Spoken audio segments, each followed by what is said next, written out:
Talagang hindi nagpakabog ang optimum star na si Claudine Barreto sa pagbibigay ng effort sa kaarawan ng ex-boyfriend niyang si Mark Anthony Fernandez. Sa isang Instagram post ni Claudine noong Lunes, Enero 11, mapapanood ang video ng surprise dinner na pinasinayahan ni Claudine para kay Mark. Happy birthday, Mark Anthony Fernandez! Surprise!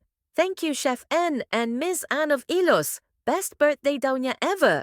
Saad ni Claudine sa caption. Umani tuloy ng samut-saring reaksyon mula sa mga netizen ang nasabing post. Narito ang ilan sa kanilang mga komento. Possible ba magkabalikan sila? Or may wife ba si Mark? Miss Claudine may not be perfect, but we can't deny na may mabuti siyang puso. Prang bumabalik ang mukha niya doon sa Kailangan Kita at Dubai na movie. Haha, yung mata ni Mark nung magwi-wish na siya, hahaha, halata lang. Bait naman ni Ma'am Clau, hehe. Bago ito, nauna na ring binati ni Claudine si Mark na may kasama pang I love you sa pamamagitan ng social media post.